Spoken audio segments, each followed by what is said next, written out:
Вы слухаеце Трансусветнае радыё. У эфіры праграма «Урокі гісторыі». Запрашаем у падарожжа падзей, асоб і фактаў.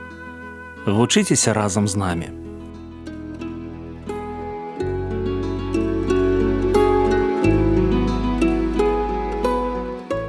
Добрый дзень, сябры. Перад мікрафонам Сяржук Брыштель і кандыдат гістарычных навук Андрусь Унучак.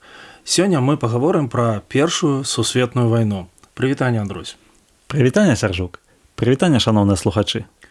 Раскажыце пра беларускія землі напярэдадні Першай сусветнай вайны. Тэрыторыя Беларусі, яна была ў складзе Расійскай імперіі.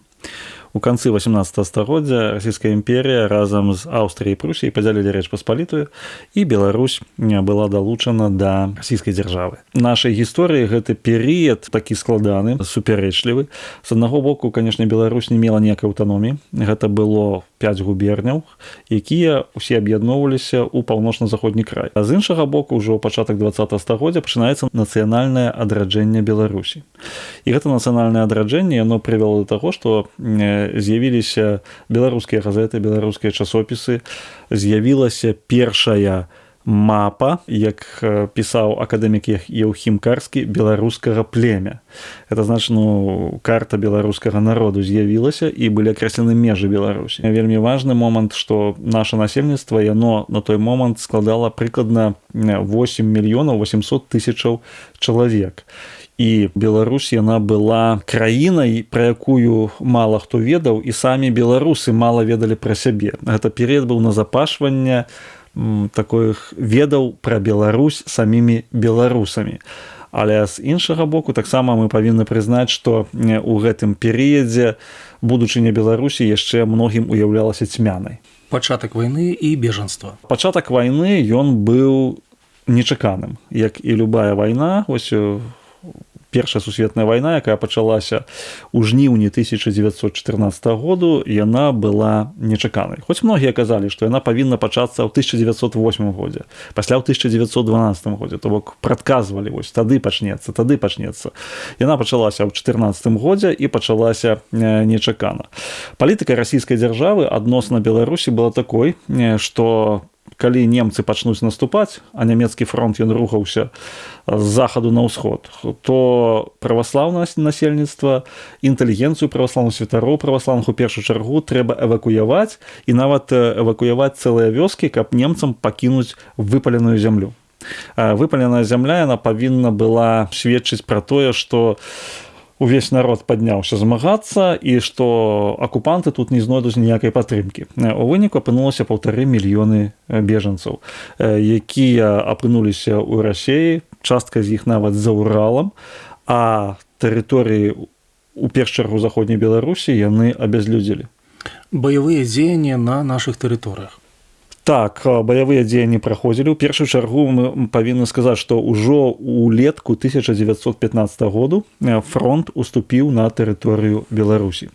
Асабліва вось вялікія баі былі вось каля гарадоў крэпасцяў, такіх вось як Горадня і Берасця. Вось Берасця лічылася берасцейскай крэпасць, тут павінны былі быць разгорнуты баі, хоць такіх вялікіх не было, як пад Горадняй, але ўсё адно вось гэтыя баявыя сутыкненні былі. Немцы прасоўваліся даволі хутка, і да восені 15 году яны занялі тэрыторыю заходняй Беларусі па лініі Дзвінск, Паставы, Баранавічы, Пінск.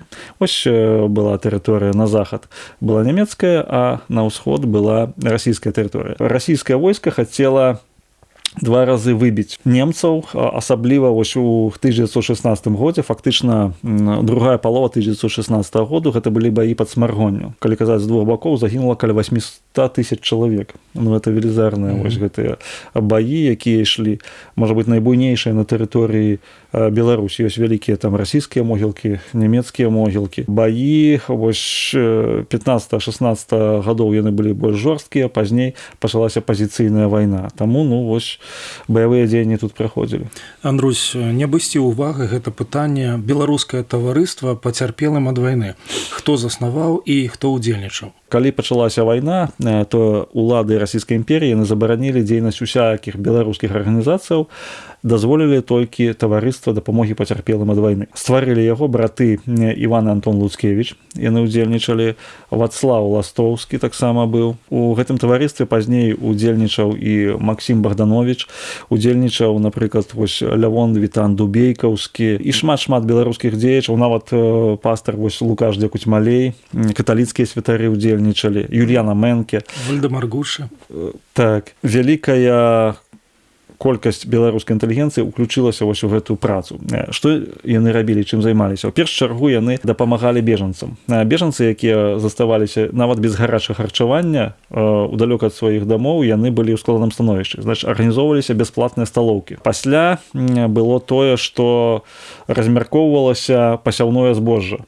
І вось беларускае таварыства дапамогі пацярпелым ад вайны мела нейкую квоту. Можна было атрымаць там збожжа, каб пасеяцца проста. Таксама дапамагалі медыкаментамі. Вось за Віленскі шпіталь, напрыклад, было адказана якраз вось на это наша таварыства. Там працавала наша паэтэса цётка Алаіза Пашкевіч і гэтак далей. Пазней на тэрыторыі ўжо акупаванай немцамі арганізоўвалі беларускія школы.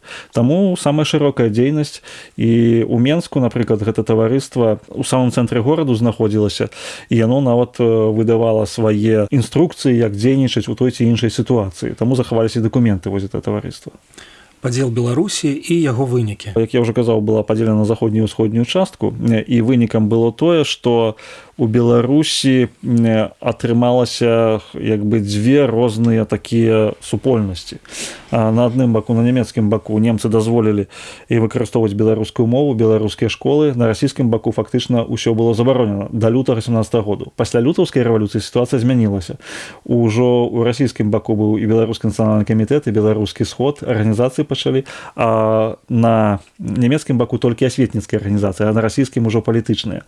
І ўрэшце рэшт гэта ўсё злучылася ў 18 годзе, утварылася Беларуская Народная Рэспубліка. Ну і апошняе пытанне, уплыў Першай сусветнай вайны на гісторыю Беларусі.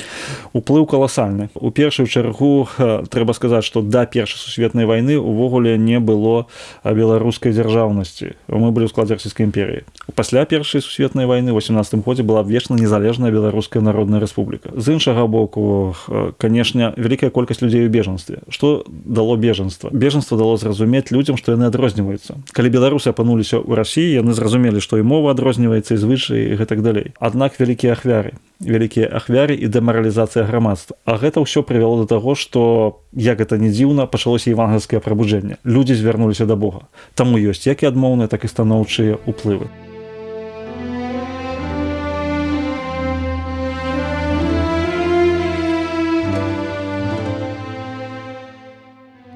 Першая сусветная вайна доўжылася 4 гады, 3 месяцы і 10 дзён, ахапіўшы 38 дзяржаў, дзе жылі звыш 1,5 мільярдаў чалавек. Агульная колькасць мабілізаваных дасягала 73,5 мільёнаў чалавек. Яе крывавы вынік – 10 мільёнаў забітых і 20 мільёнаў параненых. Няхай гэта больш ніколі і нідзе не паўтарыцца.